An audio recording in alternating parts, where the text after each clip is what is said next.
Assalamualaikum warahmatullahi wabarakatuh. Alhamdulillah wa syukru lillah wa la hawla wa la quwwata illa billah. Asyhadu an la ilaha illallah wahdahu la syarika lah. Wa asyhadu anna Muhammadan abduhu wa rasuluh. Allahumma salli ala Muhammad wa ala ali Muhammad. Raditu billahi rabba wa bil islami dina wa bi Muhammadin nabiyya wa rasulah. Allahumma tahhir qulubana minan nifaq. Ya Allah, ya Tuhan kami, sucikan dan bersihkan ya Allah hati-hati kami daripada sifat nifak.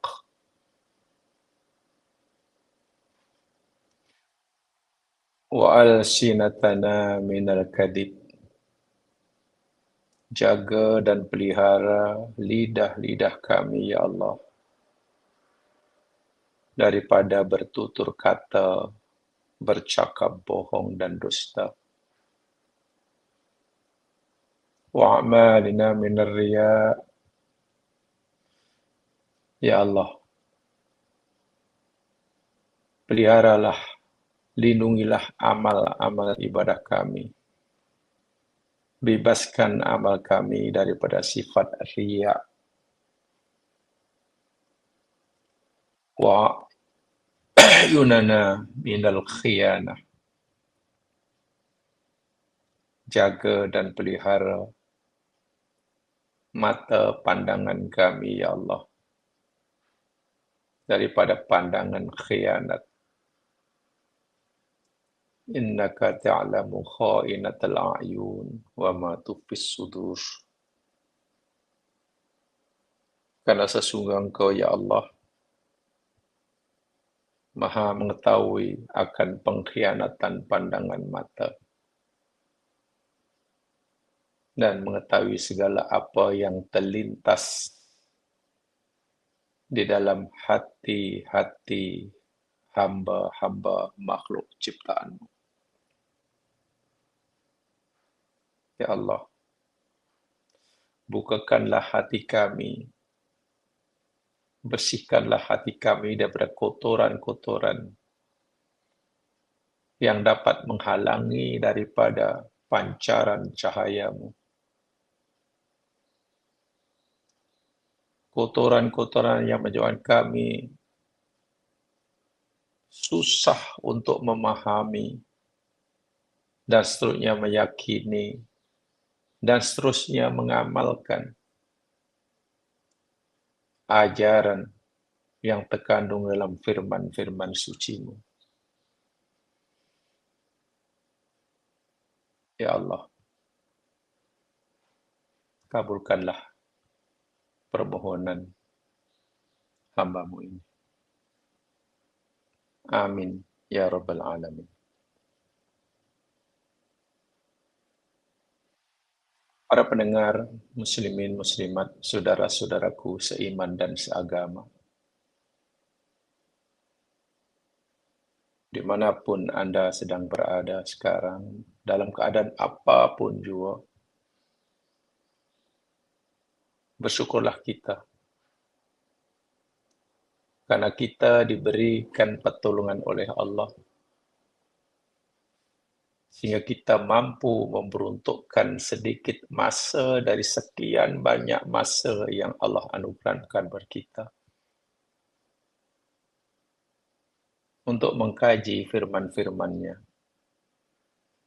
bagi mendapatkan cahaya kitab suci-Nya untuk menerangi hati kita masing-masing. agar ianya menjadi panduan dalam kita menjalani kehidupan di dunia sebagai khalifahnya, sekaligus sebagai hambanya sebelum tiba masanya kelak kita dipanggil olehnya bagi mempertanggungjawabkan segala amal perbuatan kita, tingkah laku kita. Dasarnya, kita mendapatkan balasan yang setimpal daripadanya, sesuai dengan sifatnya yang maha adil, sesuai dengan sifatnya yang maha pemurah. Mudah-mudahan dimudahkan segala usaha kita untuk kita mencapai matlamat mulia ini. Saudara-saudaraku seiman dan seagama, mari kita teruskan siri kajian kita, Surah Ar-Ra'du, dan hari ini kita akan pelajari sama ayat yang keempat. Ayat keempat. Ayat Allah yang masih berkaitan dengan ayat kauniyah. Ayat yang berkaitan dengan penciptaan. Ayat kauniyah. Ayat yang dicipta. Sebagaimana ayat-ayat sebelumnya yang telah kita pelajari. Jamaah yang dirahmati Allah sekalian, sebelum kita mulakan kajian kita ini, izinkan saya untuk mengingatkan diri saya sendiri dan juga para pendengar yang dimuliakan Allah. Potong ayat Quran yang berisikan teguran yang sangat keras dan sangat sinikal sekali. Ada satu ayat dalam Quran yang bagi saya itu teguran Allah yang sangat keras sekaligus sangat-sangat sinikal.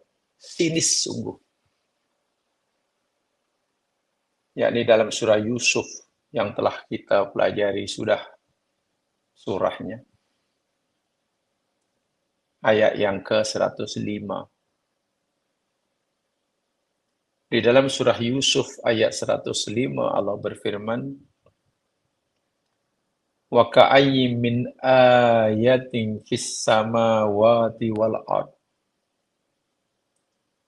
yamurruna 'alaiha wa hum 'anha mu'ridun.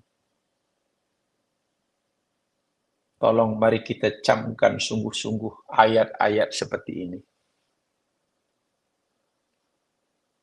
Terjemahannya lebih kurang, dan betapa banyaknya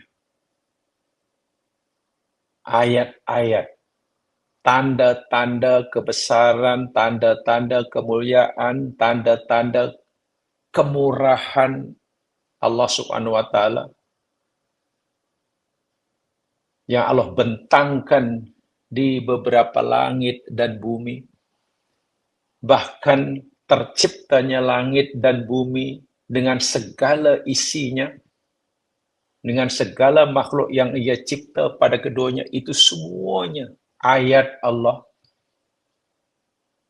Bukti keesaannya, bukti keperkasaannya, kesempurnaannya, kasih sayangnya.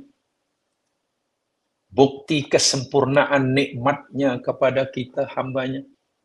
Yamurruna 'alaiha. Yang mereka manusia sentiasa melaluinya.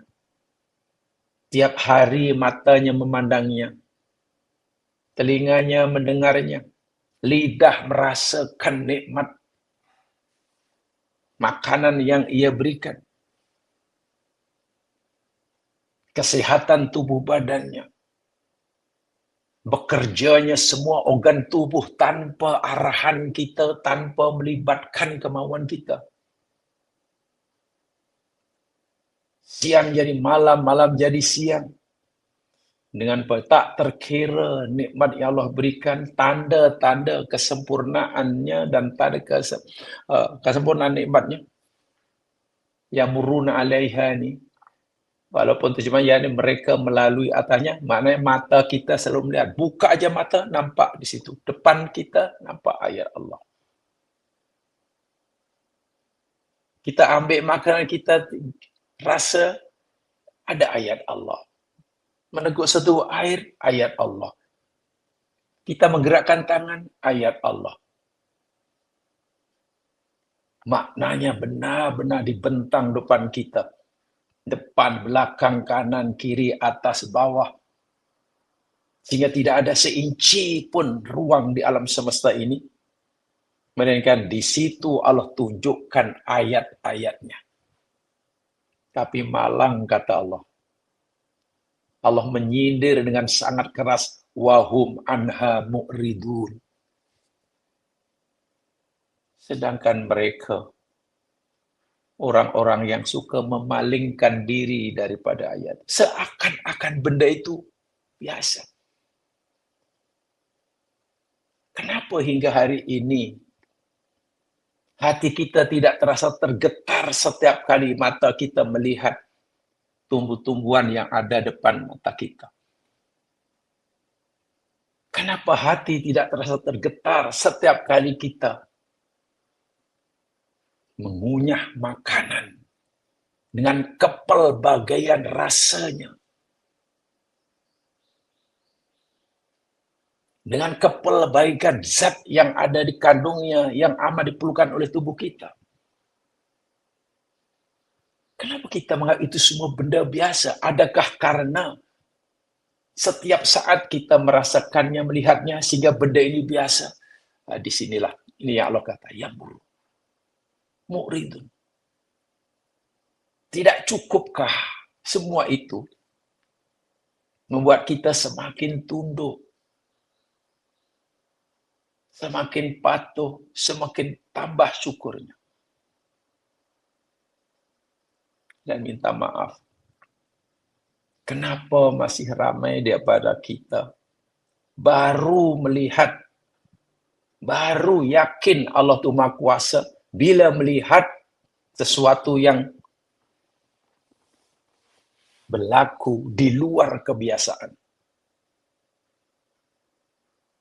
Saya ulangi. Bila tahu cili itu pedas, itu biasa. Bila tahu mangga itu manis, biasa. Bila tengok yang buah peri itu pahit, biasa. Itu biasa. Bila beranak kambing, itu biasa. Macam tak ada apa-apa. Kita melihat tidak tergetar hati kita.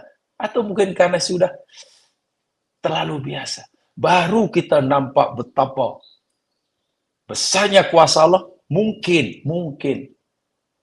Bila Allah tunjukkan, tiba-tiba ada cili yang sangat manis. Dan ada tebu yang sangat pedas. Baru kita, subhanallah. Allahu Akbar. Allahu Akbar. Mungkin kita baru terasa kecil di hadapan kuasa Allah. Baru nampak betapa besarnya kuasa Allah jika tiba-tiba ada seekor kambing beranakkan ayam. Kalau kita masih termasuk orang seperti zaman sekarang, kita perlu tingkatkan kefahaman kita terhadap ayat-ayat Allah. Apakah kita fikir bila Allah menciptakan, menghendaki seekor kambing beranakkan ayam, baru kita yakin Allah itu Maha Kuasa? Baru nampak kuasanya. Tapi bila kita melihat kambing beranak kambing, ayam beranak ayam, pisang berbuah pisang, kita tak nampak apa di situ ayatnya. Inilah saya katakan ayat yang ke-105 surah Yusuf benar-benar sangat sinikal sekali. Pedas sebetulnya. Sebab itu kalau kita belum dapat merasakan kebesaran Allah, bila kita belum dapat merasakan getaran dalam hati kita, meremang, apabila kita melihat alam cipta yang sehari-hari pada kecilnya sekarang, seperti itu, saya kata, itu biasa. Memang begitu alam semesta. Saya tak nampak keajaiban dia. Apa ajaibnya? Cili memang pedas dari dulu. Tak ada ajaib pun, tak aneh pun. Pisang, berbuah pisang. Ya memanglah. Apa anehnya, apa ajaibnya, apa peliknya. Tak nampak apa-apa pun yang boleh menggetarkan kita. Tapi bila pisang tiba berbuah rambutan, inilah.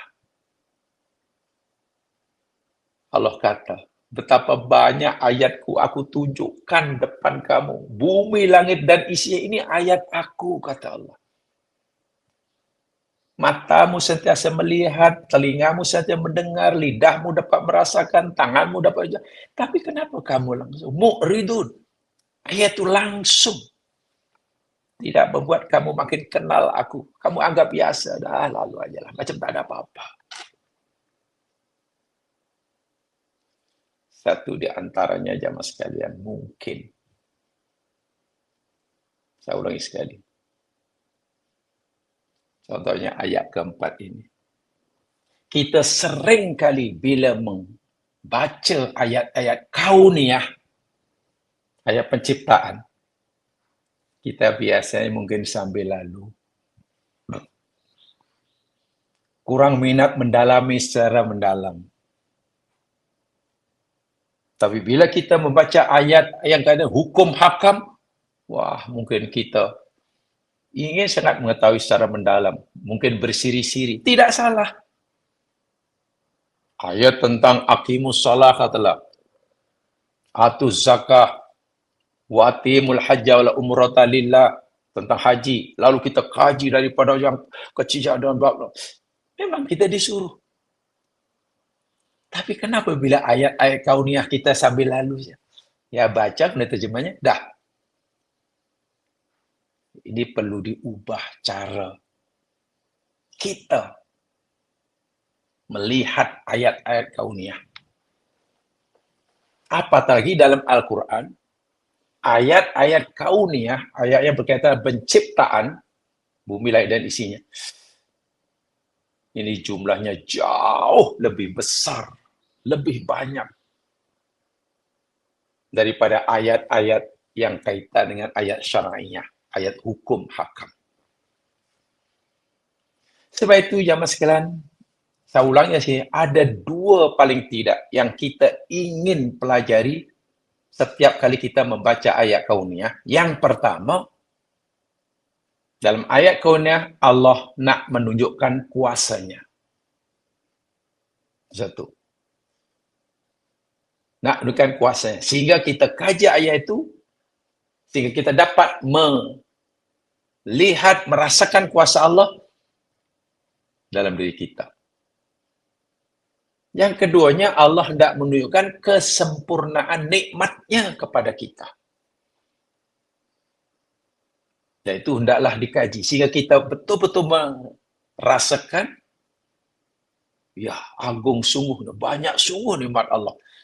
Bila ia dapat menyentuh hati sanubari kita paling dalam, pasti kita akan sentiasa kurang mensyukuri nikmatnya.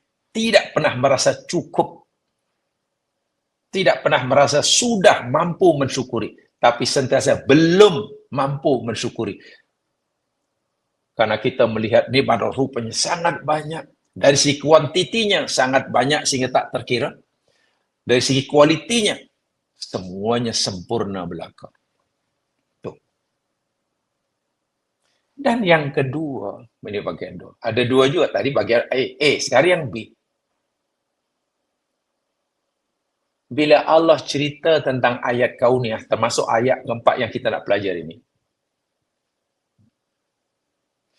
Allah sebenarnya boleh katakan memberitahu pada kita sekaligus menyuruh kita untuk berfikir. Pertama, pertanyaan. Bila kayak baca ayat kau ni ya. Bagaimana Allah mencipta? Allah cipta bumi langit, Allah cipta turunnya hujan, Allah cipta tumbuh-tumbuhan. Minggu lepas kita ciptakan buat semua benda cipta berpasangan. Dalam ayat ini ada Allah dalam ayat sebelumnya Allah menciptakan buah-buahan yang bermacam-macam rasanya, warnanya, bentuknya. Bagaimana Allah mencipta itu semua? Walhal asal usulnya bahan asal sama. Jadi Allah tanya, kamu pikirlah macam mana aku menciptakannya. Itu perlu. Nanti di sana kita akan nampak kuasanya. Kita akan pelajari di ayat keempat. Yang keduanya, Allah tanya kita, kenapa Allah cipta semua itu? Untuk apa? Untuk apa, buat apa Allah mencipta alam dengan begitu rumit, sangat kompleks sekali, sangat sempurna, sedangkan ia tidak memerlukannya. Nah, untuk apa Allah cipta? Kedua-dua ini hendaklah kita jawab. Sebab itulah ayat-ayat kauniyah yang bukan penciptaan dimasukkan. Tafsir yang kita gunakan, yang kita ikuti, yakni untuk memahami ayat kauniyah kita menggunakan pendekatan akliyah. Ulangi, menggunakan pendekatan akliyah. Pendekatan saintifik. Menggunakan logik. Menggunakan logik. Logik bukan maknanya hukum matematik meskipun tidak. Allah beri kita kemampuan yang dibuat akal fikiran untuk memikirkannya rasa. Karena memang itu ayat kauniyah itu makanan tafakur. Bukan setakat makanan tadakur. Ayat kauniyah Allah bukan hanya menyuruh kita mengimaninya, meyakini akan kebenarannya, tapi Allah menyuruh kita untuk mendaya gunakan, mengoptimumkan penggunaan fungsi nikmat kecerdasan IQ. Dan ini, Masya Allah, luar biasa ayat-ayat seperti ini. Mari kita lihat ayatnya dan kita coba pahami apa kata mufassir-mufassir klasik dahulu dan juga apa kata sarjana saya Muslim kini tentang ayat ini. A'udzu billahi minasy syaithanir rajim. Ayat keempat. Wa fil ardi qita'um mutajawiratun wa jannatum min a'nabin wa zar'un wa nakhilun sinwanu ghairu sinwan yusqa bima'i wahid wa nufaddilu ba'daha 'ala ba'din fil ukul inna fi dzalika la ayatin liqaumin yaqilun. Allahu akbar. Wa fil ardi, dan di bumi, di planet bumi yang kita tinggal sekarang ini, di green planet, satu-satunya planet yang Allah sediakan untuk kita hidup. Karena segala keperluan yang kita perlukan untuk menjaga kelangsungan makhluk hidup, Allah hanya sediakan di bumi, fil ard. Planet lain tidak memungkinkan makhluk hidup. Karena segala keperluan yang kita perlukan untuk menjaga kelangsungan hidup tidak tersedia di sana atau Allah tidak sedia di sana. Sebab itu Allah kata fil ardi. Jadi Allah suruh kita melihat tempat kita bijak ini. Kita mutajawirat. Terdapat satu kepingan-kepingan tanah, kita itu mana potongan, yang maksudnya ya tanah-tanah lah. Mutaja yang berdampingan, bersebelahan. Tanah kan bersambung. Oke lah, contoh yang mungkin lebih mudah. Ini tanah kita, sebelah itu tanah jiran, situ kebun jiran. Berdekatan. Walaupun sebenarnya berdekat ini tidak semestinya setiap satu kepingan ada satu ekam, ya tak perlu. Ya setiap inci lah. Wajannatum min a'nab. Dan kebun-kebun yang disitulah ditanam dengan a'nab, anggur. Ya, karena masa itu kebun ya tanaman yang tanam anggur. Jadi tak disebut itu mangga. Pada masa turunnya Al-Quran, tak disebut durian lah. Tapi anggur ini hanya mewakili gitulah. Hanya contoh. Jangan semestinya hanya tanah yang ada kebun anggur. Dan tak termasuk kebun rambutan. Bukan. Itu hanya sebut anggur itu contohnya. Yang mewakili jenis tumbuh-tumbuhan. Wazar'un. Nah ini. Setelah disebut anggur, wazar'un. Zar'un itu yakni tanam-tanaman. So apa saja? Namanya zar'un. Cili, zar'un. Pokok rambutan, zar'un. Pokok-pokok yang ada di hutan belantara, zar'un. Wanakhil, lalu disebut lagi yang lebih spesifik, nakhil. Pokok palma. Nakhil itu sebenarnya palma, pokok palma. Termasuklah tamar, kurma, kelapa, apa lagi? Kelapa sawit, pokok pinang, apa itu namanya? Pokok apa? Yang untuk buat gula Melaka, anau apa? Ya, itu namanya nakhil. Nakhil. Kalau tamar kan memang tamar. Kalau kurma kan tamar basarnya. Tamar termasuk nakhil. Sinwanun yang bercabang. Wa ghairu sinwan dan yang tidak bercabang. Ini terjemahan bebas ya. Untuk sementara kita terjemahkan begitu dalam bahasa. Walaupun nanti penjelasannya ada. Yusqa bima'in wahidin. Tumbuh-tumbuhan yang bermacam-macam tadi, Allah sebutkan yakni pokok palma, anggur, dan apa saja tanaman, ditanam di atas muka bumi yang tanahnya bersebelahan. Cili ditanam di atas tanah yang betul berdekatan dengan tebu yang ada sebelahnya. Pokok mangga ditanam hidup di tanah yang sebelahan dengan pokok rambutan. Rumput-rumput atau apa sajalah tumbuh subur dekat dengan pokok kelapa umpamanya. Nih, semua itu hidup, tumbuh. Ini pertama sekali, yusqa bima'in wahid. Disiram, diairi dengan air yang satu. Sama, air hujan. Tanahnya berdekatan, disiram dengan air yang sama, air hujan.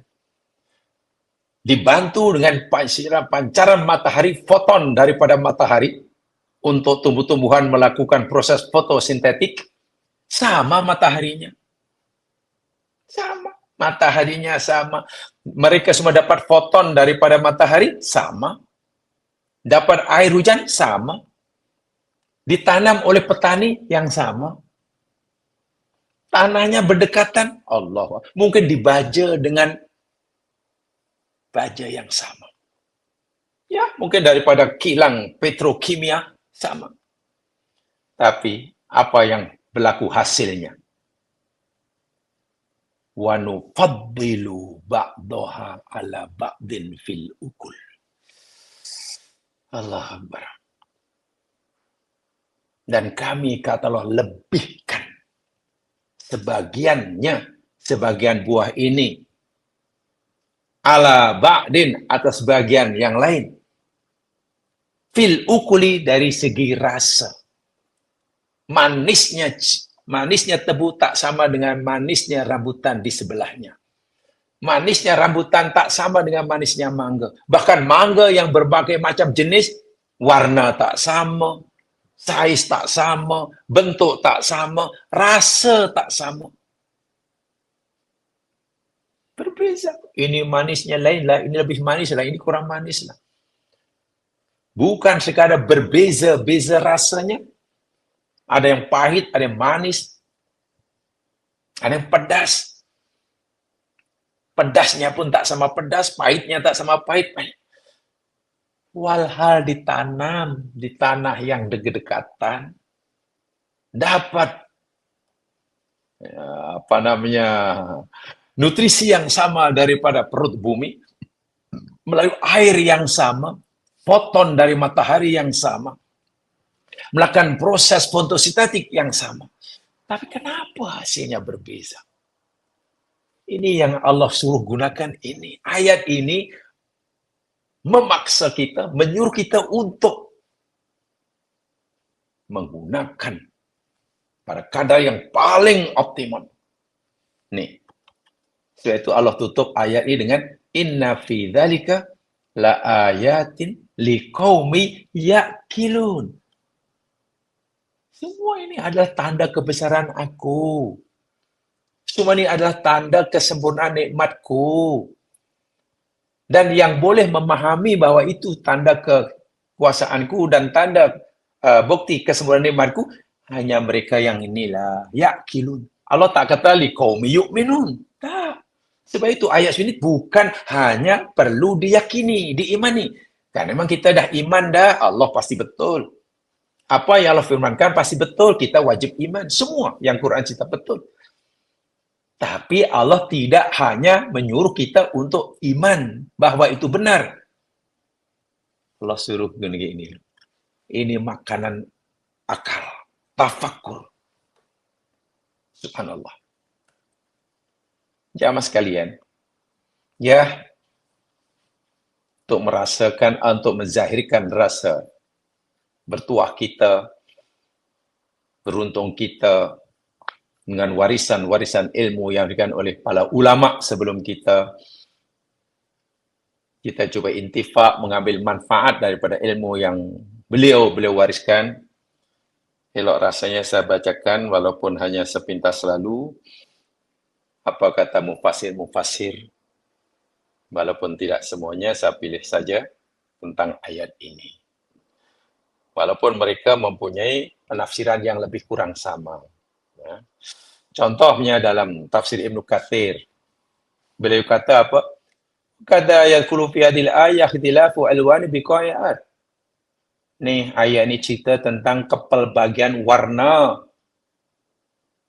lapisan bumi, keratan bumi, walaupun berdekatan. Ya, mutajaru. Allah memberitahu kepada dia tentang kepelbagaian karakteristik tanah. Hadihi turbatun hamra. Ini tanahnya warna merah. Ini tanah merah. Wahadihi baito. Yang ini putih. Wahadihi safra. Itu nampak kekuning-kuningan. Wahadihi sauda. Yang sana pula hitam tanah dia. Melekat-lekat pula tu. Hadihi muhajjaratun wa hadihi sahlatun wa hadihi murmalatun wa hadihi samikah wa hadihi raqiqah. Ini kata Ibnu Katsir. Yang tanah ini pula hitam tadi. Yang tanah ini pula muhajjarah. Muhajjarah itu berbatu-batuan lah. Kuari. Yang orang tu kadang nak buat tanah bukit, yang nak buat apa tu, simen ke apa tu. Ini kuari. Ibnu Katsir sudah tahu itu kuari. Yang ini wahadi sahlah. Yang ini ya tanah yang biasa, yang dataran biasa. Hadhihi murmalah, tanah ini berpasir lah. Kawasan ini karena ada berpasir. Sandy area. Sandy area. Yang ini pula wahadi samikah. Tapi tanah ini lain lah. Yang tanah ini kawasannya tebal. Nama tebal. Cikwan. Yang ini rokikoh. Ini nipis. Tapi semuanya mutajawirah. Berdekatan. Sepintas lalu tengok dari jauh tanah tu macam sama je. Tapi setelah kita dekati, lain. Setelah dikaji oleh mungkin pakar-pakar geologi, lagi mereka menemukan kelainan, keajaiban, perbezaan yang sangat dahsyat. Pakar-pakar tanah bila mengkaji, bukan hanya nampak perbezaan warnanya, tapi juga akan dapat mengetahui perbezaan kandungan mineralnya. Kenapa ini begini ya? Bahkan mereka mungkin akan menemukan punca asbab perbezaan asal-usul kejadiannya. Bukan itu saja. Mereka, para pakar geologi, akan dapat menemukan, menentukan kadar umurnya.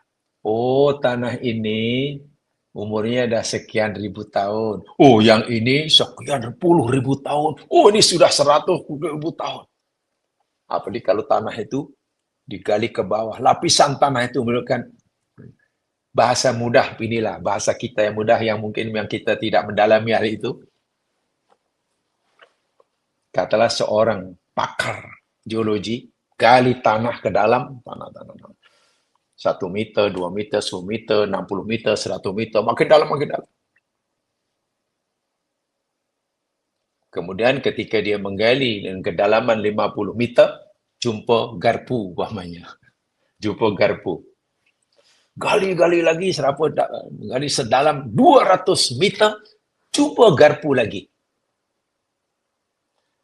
Si pakar geologi tadi boleh menentukan garpu yang ditemukan pada lapisan 50 meter atau 20 meter. Oh, umur garpu ini sekian. Ini ditinggalkan oleh generasi abad sekian. Boleh dia tahu. Adapun garpu yang ditemukan dalam kedalaman 200 meter, ini garpu ini sudah sangat lama nih. Ini ratusan tahun nih. Ini pasti warisan jadi generasi berabad-abad dahulu. Itu pakarnya. Itu mereka yang mempunyai kemampuan mengoptimalkan IQ dia. Kita yang kat situ mungkin hanya melihat, tanah tu ada tanah 1 ekar. Sama. Wah, kalau kita, lain lah. Yang ni nampak gembur, yang ni liat, yang ni berpasir, yang ni berbatu. Kita nampak yang zahir. Karena ilmu kita hanya setakat itu.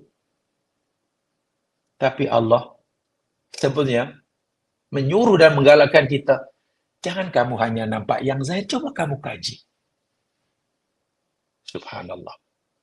Fahadihi bisifatiha, wahadi bisifati ukhra. Yang ini lainlah sifatnya. Tanah ini yang putih, yang merah, yang kuning, yang berbatu. Dengan kepel bagian karakteristiknya lain. Yang itu pula lain. Fahada kulluhu mimma yadullu 'alal fa'ilil mukhtar. Ini kata Ibnu Katsir ya.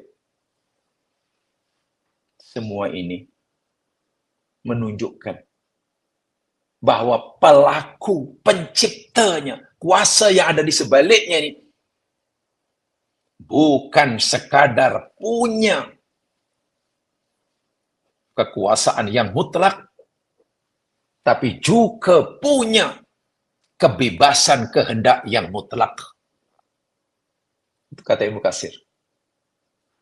Kuasa yang ada di sebaliknya, penciptanya ini pasti punya kuasa yang mutlak.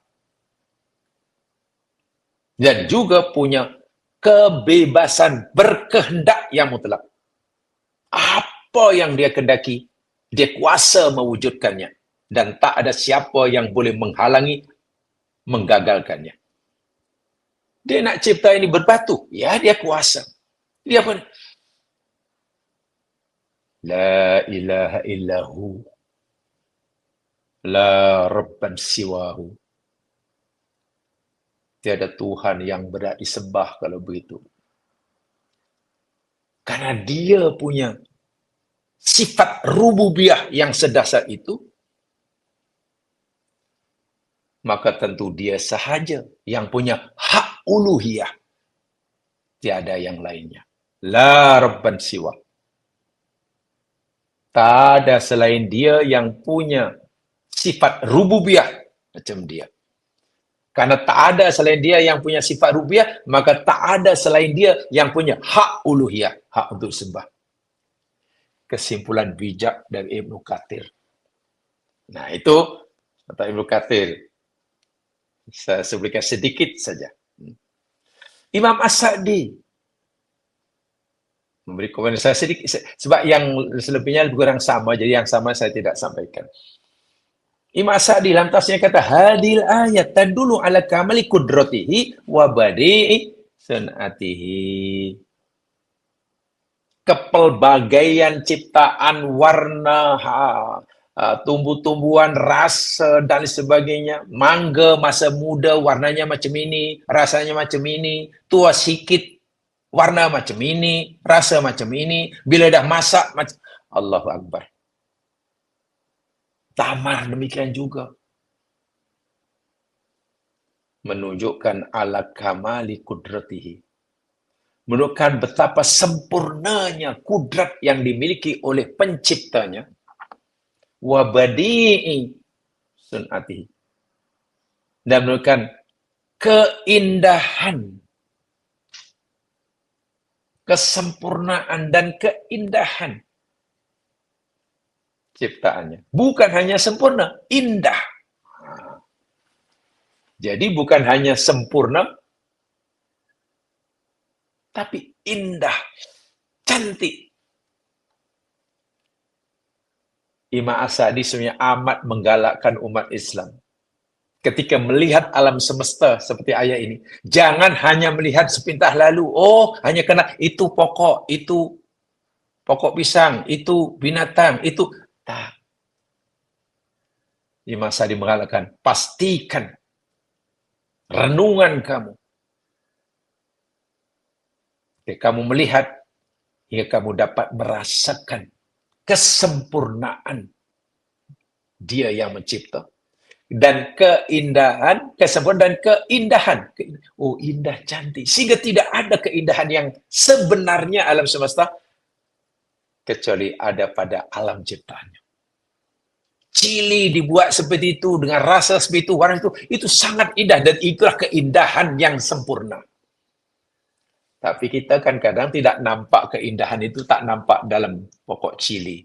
Kita hanya nampak, oh indah, kita kagum melihat keindahan alam, katakanlah hanya terhad, tengok bagaimana keadaan horizon di ufuk barat ketika sunset. Oh, sanggup orang pergi ke tempat ini, mendaki kawasan tinggi, hanya nak menyaksikan keindahan horizon, ufuk di sebelah barat ketika matahari terbenam. Kagum, indah sungguh. Bahkan orang sanggup mungkin pergi ke kutub. Pada musim tertentu nak melihat aurora di sana. Wah, indah sungguh. Tapi kata Imam As-Sa'di, dan juga Allah sendiri, sesungguhnya keindahan aku ini aku bentangkan bukan hanya pandangan di kutub utara atau selatan. Keindahan ciptaanku bukan hanya aku tunjukkan ketika matahari sedang terbit atau terbenam. Kesempurnaan dan keindahan ciptaanku bukan hanya ketika berlaku, terjadinya, munculnya. Apa dipanggil itu? Pelangi. Tapi keindahan ciptaanku, kesempurnaan ada pada setiap benda yang kamu lihat. Bahkan saya kembali ke tadi, bahkan ketika kamu melihat cili dengan kepala, itu pun semua kamu nampak. Tapi kenapa kamu melihat Sili, tak nampak kesempurnaan ciptaanku dan keindahannya. Kamu hanya nampak yang indah itu bila, wow, mata. Nah, ini cabar. Ini kata Imam As-Sa'di ya, bukan kata saya. Imam As-Sa'di ke sana arahnya. Oh, ulama tafsir ini hebatnya, mas kalian. Bila benar-benar memahami ayat kauniyah itu, hendak kita sentiasa berfikir logik. Iya, iya, terus gaji. Subhanallah. Tafsir Dr. Said Tontowi, bekas Syekhul Azhar, mantan Syekhul Azhar, Dr. Said Tontowi. Dalam tafsir beliau, At-Tafsir Al-Wasit. Ya, ini saya pilih tafsir yang agak kekini, agak sini. Beliau menyatakan apa? Dalam tafsir Al-Wasit. Wa bidzalika anna nara anna Allah tabaraka ta'ala qad saqa fi hadhil ayat adillatan muta'addidatan wa mutanawwi'atan minal alamil alawi wasfli. Allah Subhanahu wa taala dengan pelbagai ayat yang sebelum dan yang ini telah mengajak kita, menggiring kita untuk melihat dalil-dalil, bukti-bukti yang bermacam-macam di alam semesta, sama berada yang ada di alam yang tinggi atau alam yang rendah, dari kekuasaannya maksudnya. Wa kulluha tadullu ala azimi qudrati. Di mana semua tanda-tanda itu menunjukkan keagungan kekuasaannya, wa jalili hikmatihi, dan keagungan kesempurnaan kebijaksanaannya. Ya, contoh kalau kita masih ingat beberapa ayat sebelumnya, kan kita baru ayat 4, mana ya ayat 1, 2, 3. Tengok, mula-mula Allah memberitahu kita ayat tentang diciptakannya langit ditinggikan tanpa tiang, seakan-akan apa tak tiang seperti mana kamu lihat. Gitu kan? Ya. Lalu Allah cerita tentang ditundukkannya matahari dan bulan. Mereka ditetapkan garis orbitnya, tak akan keluar dari landasan orbitnya, kelajuan tertentu, jarak tertentu, fungsi tertentu, itu taskhir.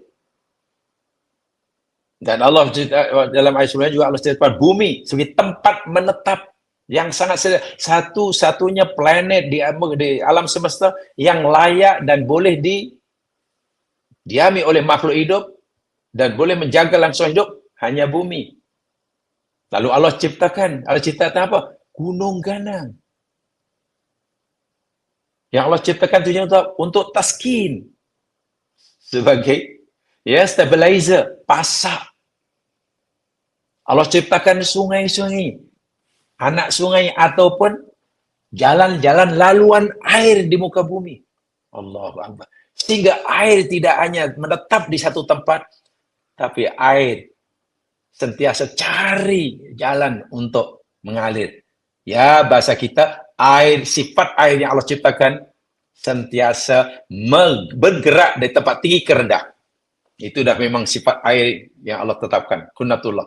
Ya, mungkin kita boleh sebut karena ada gravitasi lah. Graviton. Karena ada energi graviton namanya. Lalu Allah cipta semuanya berpasang-pasangan. Tak ada yang satu. Buah-buahan, gatuh-gatuh, apa sajalah. Zaujain. Lalu Allah cipta tentang apanya? Silih pergantian malam dan siang. Ini ayat sebelumnya ini. Dan ayat ini Allah cerita tentang kepingan-kepingan tanah yang nampaknya bercantum, bersambung, tapi rupanya berbeza. Satu bagian terbayang ini, sebelah ini, itu berbeza. Dari perbezaannya bukan hanya satu. Tadi telah dijelaskan oleh Ibnu Katsir tadi. Berbeza sangat banyak. Juga cerita apa? Kepelbagaian warna dan rasa tumbuh-tumbuhan. Walaupun semua tadi disiram dengan air yang sama, ditanam di tanah bumi yang sama, walaupun berbeda, dan mendapatkan tenaga yang boleh menghidupkan mereka dengan izallah foton daripada matahari, sehingga mereka boleh melakukan fotosintetik bagi menjaga kelangsungan hidupnya. Itu semua, kata Dr. Said Tontowi, kepelbagian tadi, sama dari alam yang di luar sana, ya, tentang langit dan yang ditinggikan tapat yang itu kan dipakai kata beliau itu alam tinggi itu. Ya, itu langit alam tinggi ya. Selalu saya gunakan itu alam mikrokosmik. Mikrokosmik. Sehingga yang paling kecil dalam diri kita nanti mikrokosmik atau mikrokosmos dan makrokosmos. Semua itu menunjukkan sama kata dengan kata Ibnu Katsir dan sebagainya, betapa dahsyat agung kuasa zat yang menciptakannya, dan betapa besar dan sempurna rahmat yang ia berikan kepada hambanya.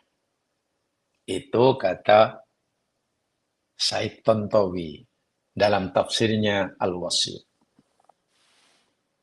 Kata Ibnu Ashur At-Tunisi, orang Tunisia, dalam tafsir beliau At-Tahrir wa Tanwir.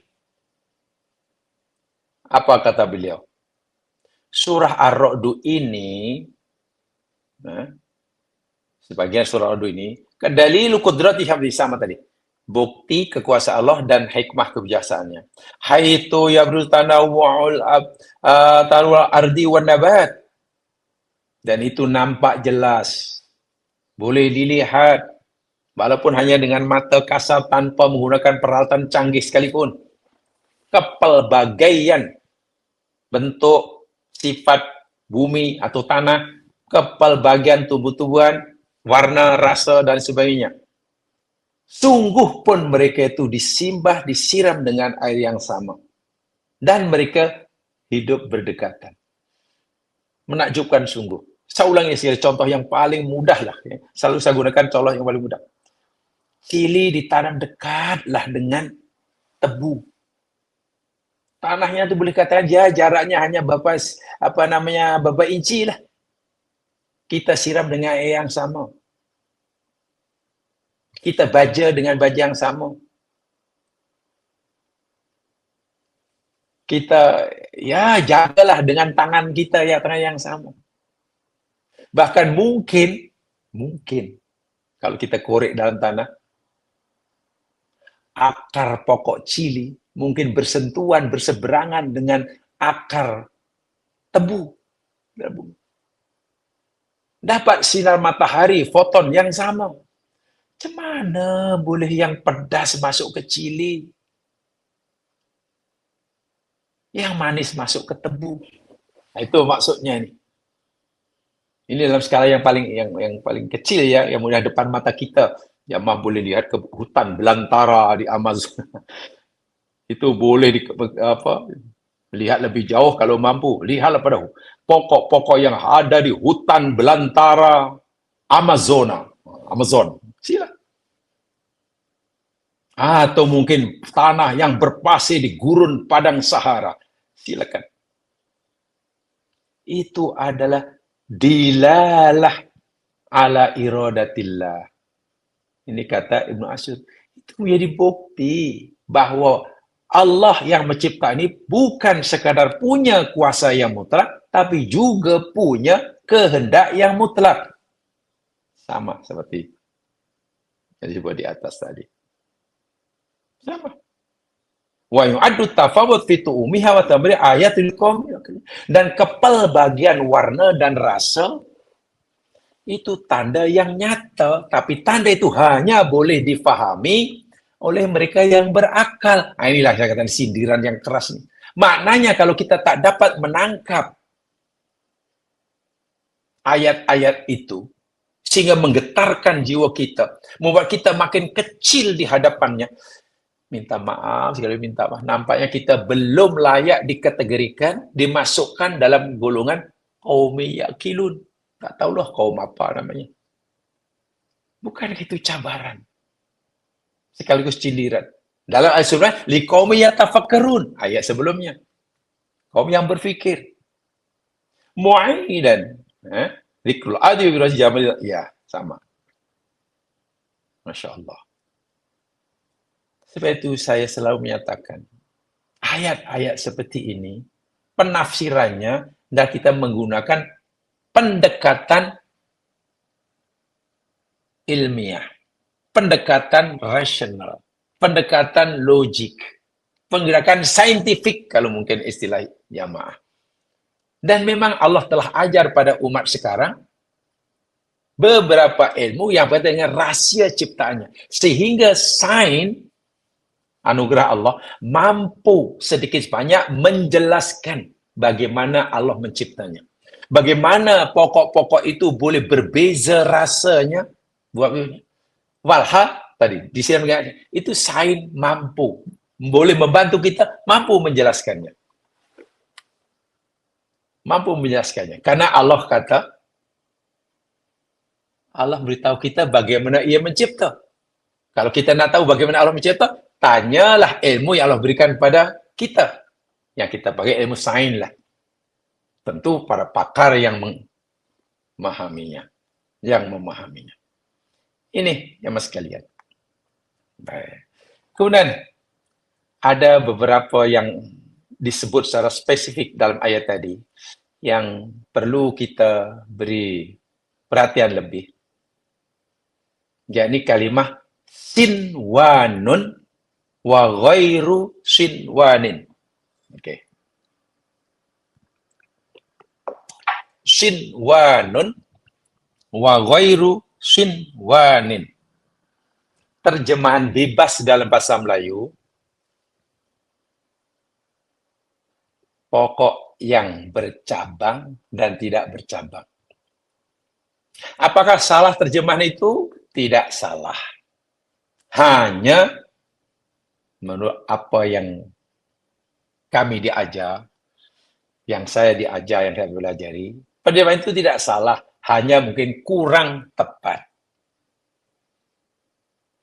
Gimana? Tak salah tapi kurang tepat. Ya karena kita terpaksa terjemahkan sinwan oleh itu bercabang dan tidak bercabang. Karena kita tidak punya cukup vocab, cukup perbendaharaan kata untuk menerjemahkannya. Ya apa boleh buat? Karena itu saya perkataan yang kita punya. Saya itu perlu dijelaskan apa maksudnya. Apakah betul-betul sinwan itu maknanya bercabang, waktu yang tidak bercabang? Dan tidak punya kemungkinan makna lain yang lebih tepat? Ya tentu tidak begitulah. Ya mas kalian, kalimah sinwan, ini yang Masya Allah, bagi saya ini benar-benar sangat saintifik dan membuat kita semakin nampak betapa ayat Allah yang Allah bentangkan depan mata kita. Sinwan, walaupun tadi kata terjemahan Melayunya ya, pokok yang bercabang, atau beberapa batang pokok yang tumbuh dari satu akar.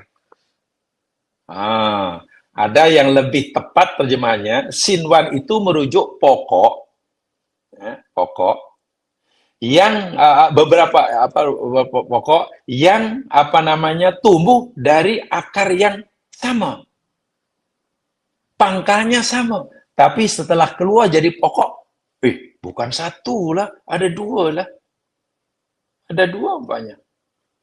Sehingga contoh yang paling tepat sekali, karena kita bukan di negeri Arab yang ketika Quran turun diberikan contoh nakhil, itu pokok palma. Contoh yang paling mudah untuk kita pahami, sinwa itu pokok pisang. Dalam konteks kita, di negeri kita lah, pokok pisang ya mas sekalian, itu sebenarnya tengok kan kita ada, itu anak pisang. Ada pokok pisang berbuah. Lalu kita tebang. Nah, dia tidak mati, dia tidak pupus. Ada duriannya, anaknya duduk sebelahnya. Jadi pisang itu beranak. Ini anaknya ada 3 dan pokok pisang ada 3. Maknya 1. Dan akarnya sama. Ketiga pokok pisang yang tumbuh di tempat sama itu akarnya 1.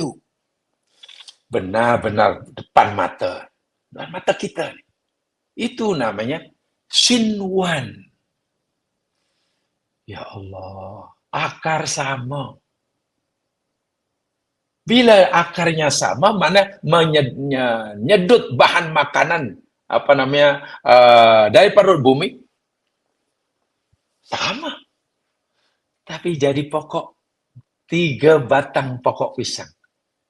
Satu pokok punya 3 anak. Sehingga walaupun yang pertama kita tebang, oh tak apa, masih ada lagi 3. Kita tebang lagi, ada lagi punya anak. Akarnya sama. Subhanallah. Ini contoh yang mudah kita buktikan depan mata kita ya. Sebab kalau kita mengkaji, adakah mungkin pokok yang lain ada? Ya ada, sebab Allah kata nakhil. Mungkin pokok jenis palma juga ada yang begitu. Pokok yang lain begitu. Tapi contoh yang berkata tadi, yang paling mudah kita buktikan depan mata kita. Pergilah ke belakang rumah. Mungkin kalau belakang rumah ada kawasan untuk tanam pokok pisangnya. Lihat aja. Ya kebetulan.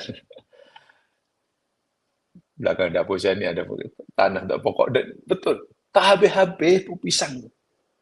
Berbuah, kita tebang, kita ini. Ada lagi anak dia. Ada lagi. Bukan kita tanam mungkin pertama kali lalu kita tanam 1 ya. Tapi Allah tak habis-habis. Kecuali kalau dah monyet makan tu cerita lain lah. Ada yang lain. Jadi dalam konteks bahasa Arab ya dan tafsir Al-Quran, ya, perkataan sinwan yang maksudnya pokok yang bercabang, yang berbilang batang maksudnya. Bercabang ini berbilang batang. Batangnya bukan 1 tapi banyak, namun berasal dari 1 akar. Akarnya sama, pangkalnya sama. Itu makna saintifiknya. Jadi kalau bercabang dalam arti kata, oh itu mungkin pokok rambutan, berdiri cabang. Oh itu pokok mangga bercabang. Tidak salah, tapi mungkin kurang tepat. Karena ia lebih, memang betul lah pokok mangga batangnya 1 kan, tapi cabangnya banyak. Betul, boleh. Tapi ayat ini sebenarnya lebih merujuk kepada batangnya banyak, tapi sebenarnya akarnya sama. Akarnya sama. Dan itu pokok pisang yang paling mudah ya, paling mudah. Jadi 1 akar rumpun, contoh anak-anak pokok pisang itu tumbuh daripada akar atau salur yang sama dengan pokok induknya. Ibu pisang, pokok pisang kita tebang, matilah.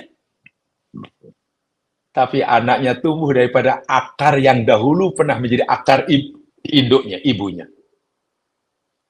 Berbilang batang, berbilang pokok-pokok, tapi dari 1 akar. Subhanallah. Wa ghairu sinwan, mana yang tidak bercabang. Tidak bercabang, mana? Pokok 1 dari akar 1. Setiap pokok itu punya akar yang berbeza-beza. Ya, boleh jadi. Tadi sebut nakhil. Nakhil. Kita orang ada punya kebun kelapa sawit. Kelapa sawit batang berapa? Ada berapa nih? Oh, ada 500 batang pokok kelapa sawit di kebun ini, banyak tuh, iya. Masing-masing berdiri. Tapi tengok akarnya memang masing-masing punya akar sendiri. Masing-masing tumbuh di akar sendiri. Itu namanya ghairu sinwan. Allahu Akbar. Benda yang sudah ada depan mata kita. Tapi mungkin karena kita kurang mengambil berat benda itu. Quran sudah cerita 14 yang lalu. Dan ingat, bila Quran cerita Allah benar, maknanya apa yang Allah ceritakan bukan benda remeh. Itu yang perlu kita tanamkan dalam pikiran kita. Tidak ada benda yang remeh-temeh, yang kecil, yang Allah firmankan. Disebut Al-Quran, dirakamkan, dibawa oleh Jibril turun daripada Sidratul Muntaha. oleh malaikat yang paling mulia, diberikan pada manusia yang paling mulia. Bahkan yang disampaikan oleh makhluk malaikat yang paling mulia kepada manusia yang paling mulia dari Allah yang maha mulia, tapi isinya remeh-temeh. Yang Quran sih tadi, kamu nampak tapi kamu yang murung, kamu tak kisah. Benar-benar hendaklah Yusuf 105 hendaklah ya bagi apa istilahnya cambuk pengingat kita. Kita mungkin sedang leka, dicambuk, disebat oleh Yusuf 105. Rupanya kita. Istilah kami dahulu, Yusuf 105 itu sebagai cambuk pengingat bagi mereka yang lupa. Seakan-akan Allah kata, kamu fikir ayat yang apa yang aku firmankan, aku ciptakan ini benda yang remeh, sehingga kamu tak kisah. Kamu tak nampak kuasa itu karena kamu tidak tafakur, tidak takul. Nah, sebab itu, ingatan saya bagi saya sendiri dahulu selalu sampaikan, tolonglah ayat seperti ini, kita berikan portion yang sepatutnya dari segi masa, tenaga. Bila kita mempelajari ayat-ayat hukum hakam, mungkin bersiri-siri, bagus. Supaya kita faham hukum hakam. Ya, so itu ibadah. Tapi dalam ayat-ayat kauniyah pun, kita bagi masa, kalaupun tidak lebih banyak, ya samalah. Kalau baca ayat hukum hakam bersiri-siri, ada 6 siri, 5 siri. Takkan ayat yang sangat hebat seperti ini kita membacanya sepintas lalu. Saya itu memang sengaja saya mengajak jemaah sekalian karena ini kajian, kalau jemaah perasan, satu ayat kadang sampai 3 siri. Itu memang saya sengajakan, bukan kan? Saya coba untuk karena tadi Yusuf 105 itu cambuk pengingat kita, penyedar kita. Karena rupanya barangkali kita termasuk orang yang Allah kata mu'ridun, berpaling, tak kisah. Mungkin kita tak kisah, subhanallah. Jadi oleh itulah, mas sekalian, perkataan Sinwan contoh, itu luar biasa, sangat saintifik. Dan itu macam mana boleh berlaku, nanti kita jelaskan. Tapi yang masih Sinwan itu seperti itu. Tapi macam mana? Pokok yang ditanam yang tempat yang sama, air yang sama, dapat foton dari materi yang sama, oleh orang sama, baju yang sama. Bahkan ada yang akarnya sama, tapi tumbuh berbeza-beza. Nah itu kan Allah kan nak tanya pada kita, bagaimana kamu pelajarilah, bagaimana aku menciptanya jadi berbeza-beza. Itu insya Allah sign yang Allah berikan pada seseorang hamba Allah mampu menjelaskan, mampu membantu maksudnya, mampu membantu kita memahaminya. Sehingga sangat penting, sangat berjasa orang-orang yang belajar sains dalam hal ini. Belajar tentang, ya dalam ini tentang biologi lah, sangat-sangat berjasa. Jangan dianggap mereka tidak punya jasa. Mereka punya jasa besar. Karena dengan itu kita mampu memahami puluhan ayat-ayat Quran sebenarnya dimasukkan oleh Allah. Insya Allah. Itu. Ya. Jadi Sinwan tadi sudah jelas ya, mana pokok yang berdiri sendiri, yang akarnya sama, tapi pokoknya berdiri sendiri. Ada yang lain pula. Baik. Jamaah yang dirahmati Allah sekalian, sekarang saya ingin mengajak jamaah sekalian tentang untuk mencari tahu. Tadi telah saya katakan, bila kita baca ayat kauniyah, ada dua yang Allah nak beritayakan pada kita, sekaligus memberitahu pada kita. Pertama, bagaimana Allah menciptakannya. Yang kedua, kenapa Allah menciptakannya. Tentang kenapa Allah menciptakannya, itu kaitannya dengan nanti nikmat Allah. Sehingga kita syukur, dapat bersyukur. Oh, Masya Allah, rupanya Allah cipta semua untuk kita semuanya. Sangat besar anugerah Allah. Walaupun sebesar itu anugerah Allah, Allah tidak perlukan terhadap ciptaannya. Semua ia lakukan untuk kepentingan manusia. Allah. Kita benar-benar merasa dilimpahi rahmat yang tak terkira. Dan di situ kita tiba-tiba menjadi merasa menyadari terlalu sedikit syukur kita pada Allah. Saya kurang-kurang. Jadi jangan heran kalau Nabi SAW pernah sholat hingga tumit bengkak. Teramat kepada Aisyah Ummul Mukminin rasa pelik dan heran. Ya, kalau kita pun mungkin satu fikiran, satu anggapan lah dengan Ummul Mukminin melihat Nabi yang begitu rajin sholat sunat pula tu. Sahabat lain pun tidur, dan memang tidur malam hari tak salah. Ya Rasulullah, lima kalafta hadza, faqad ghafarallahu ma taqaddama min dzambika wa ma ta'akhkhar. Ya Rasul, kenapa lah engkau begitu memaksa diri melakukan perbuatan seperti ini?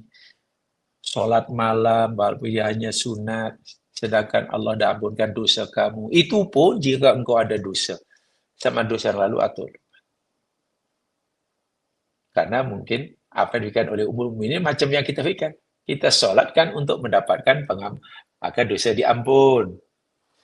Karena kita takut neraka, tak nak masuk neraka, maka rajin-rajinlah ibadah. Karena kita ingin surga, maka rajinlah kita beramal. Dan tak salah kan? Ibadah karena takut neraka, karena inginkan surga, karena cinta Allah, dan memang tiga itu kena jadi satu. Khauf, roja, dan hope, mahabbah, itu jadi satu. Tak boleh menyembah Allah hanya karena cinta saja. Sembah Allah karena takut saja, tak boleh. Sembah Allah karena mengharap saja pun tak boleh. Kena tiga jadi satu.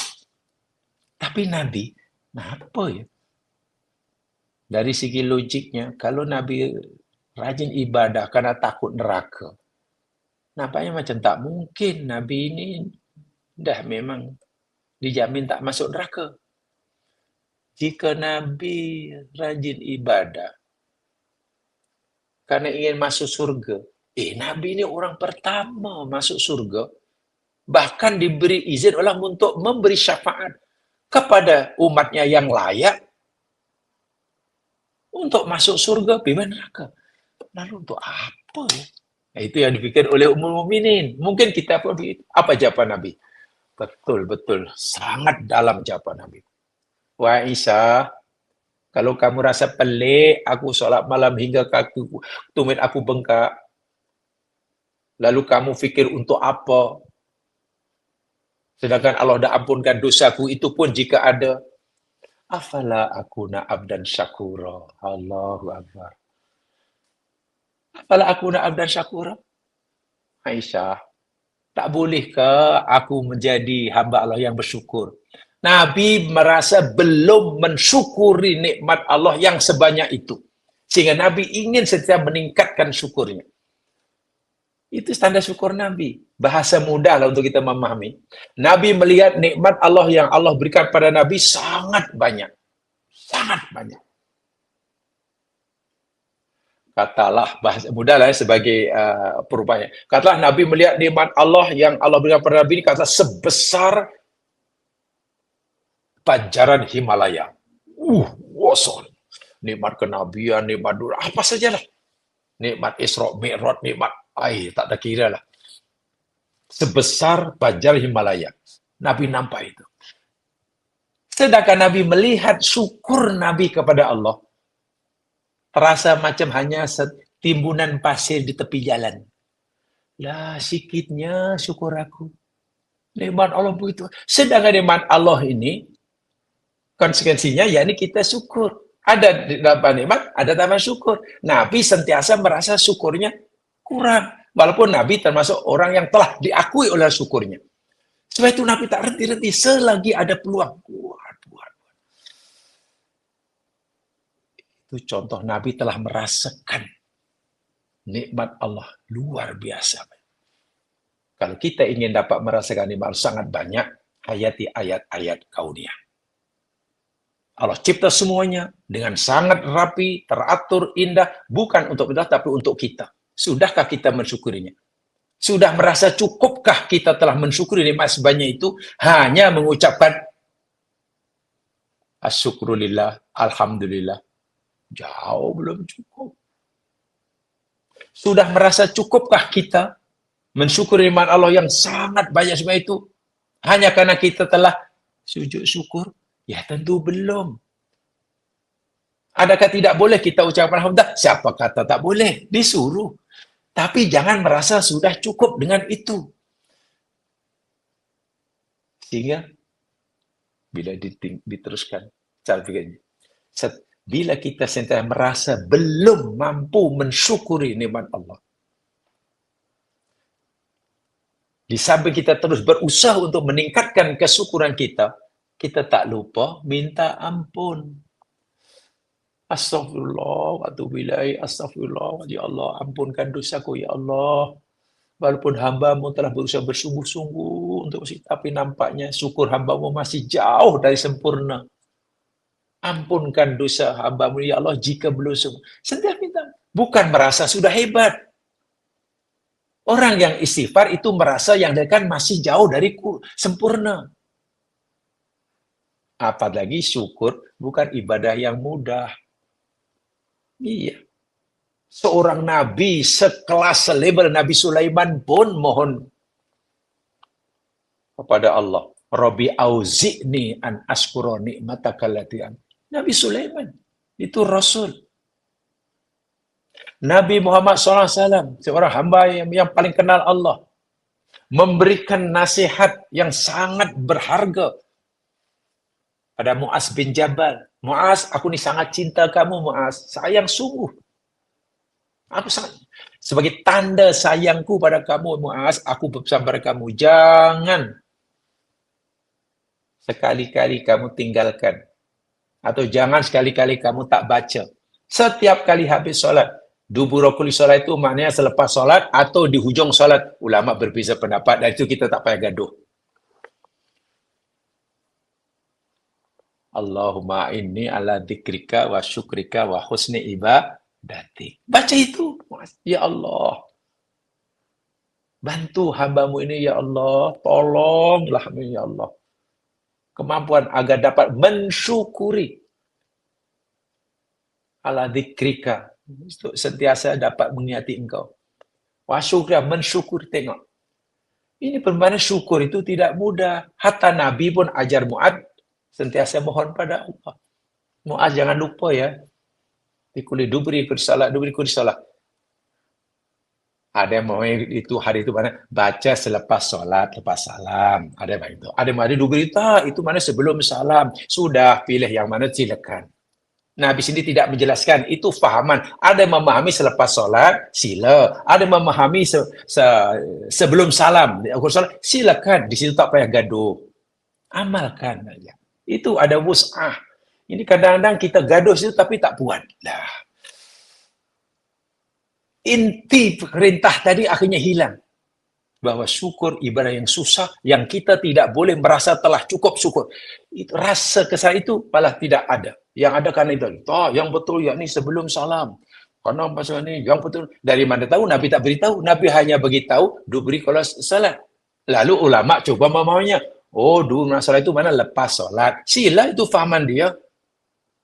Yang tak, masa itu yakni akhir rakaat akhir sebelum salam dulu itu sila. Ya silakan, namanya faham, namanya fiqh. Itu namanya hukum istihadi. Hadisnya sama. Cara memahaminya dari aspek yang berbeza. Mana yang betul? Wallahu a'lam, boleh jadi inilah wus'ah dalam agama. Ada kelapangan. Ada kelapangan. Nah, itu bagi saya itu ya sudah dianggap selesai. Jangan sehingga orang iyalah lebih lagi mendapat kami paling benar, yang tak sama dengan fahaman kami salah. Lah. Yang salah itu yang tidak, yang menyalahi hadis Nabi. Nah, itu jamaah sekalian.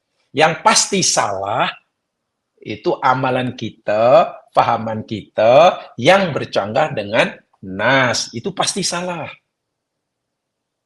Adapun fahaman kita yang mungkin berbeza dengan fahaman orang tentang nas, ya belum tentu salah. Boleh jadi yang salah kita, boleh jadi yang salah dia. Boleh jadi kedua-duanya Betul. Nah, ya contohlah Nabi beritahu kepada Sariyah Bani Quraidah, la tusalliyanna ahadumul asra ila fi Bani Quraidah. Kamu nak pergi Bani Quraidah ya, jangan sekali-kali ada seorang kamu yang solat asar kecuali di kampung Bani Quraidah. Semua dengar hadis itu, sahih hadisnya, sahabat yang diantar semua dengar.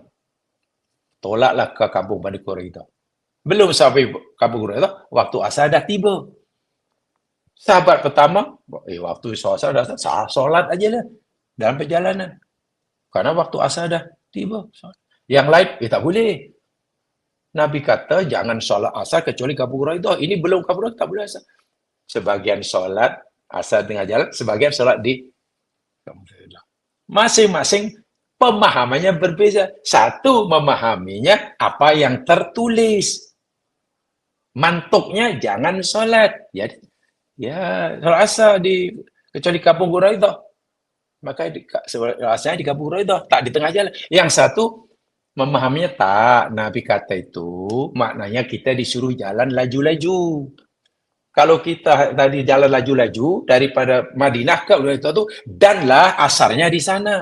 Tapi karena kita mungkin lambat, belum sampai sudah asar. Tengok. Satu memahami yang tersirat, satu yang tersurat. Keduanya mengadu pada Nabi setelah balik. Nabi membenarkan kedua-duanya. Luar biasa itu.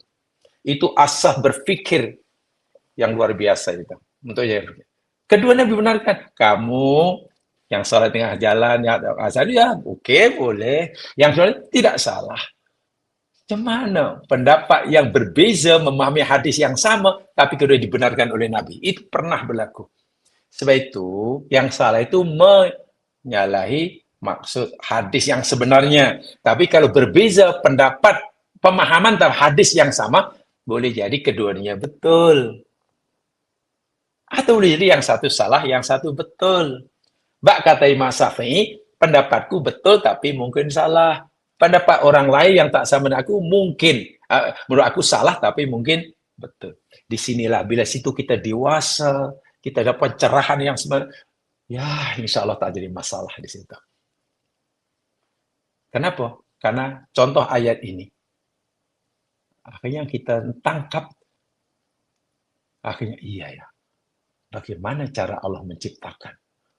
Bagaimana kita dapat merasakan kuasa Allah sehingga hati tergetar, sehingga kita mudah tunduk. Bagaimana kita dapat memahami dan merasakan cara Allah menciptakannya begitu canggih yang tak mungkin dilakukan oleh siapa saja. Sehingga sempurna nikmatnya, indah siapnya. Allah bukan sekadar sempurna nikmatnya pada kita, cara Allah memberikan nikmat pada hambanya itu sangat-sangat sopan, indah, lemah, lembut, penuh dengan kasih sayang. Sehingga syukur kita tak renti-renti. Bahkan kita sentiasa merasakan syukur kita masih sedikit jauh daripada sempurna. Itu poin yang kita nak.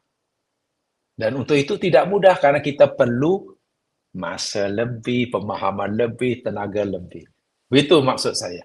Itu maksud saya. Ya, mas sekalian, jadi saya namanya tidak sempat menyampaikan tentang bagaimana cara Allah mencipta. Dan itu, ya, sains boleh membantu kita menjelaskannya. Insya Allah, nanti kita sambung pada kesempatan yang lain. Mudah-mudahan Allah mudahkan segala urusan kita. Subhanakallahumma bihamdika asyhadu an la ilaha illa anta astaghfiruka wa atubu ilaik. A'udzu minasyaitonir rajim. Innal insana lafi khusr illa alladziina aamanu wa 'amilus shalihaati wa tawassaw bil haqq wa tawassaw bis sabr. Assalamualaikum warahmatullahi wabarakatuh.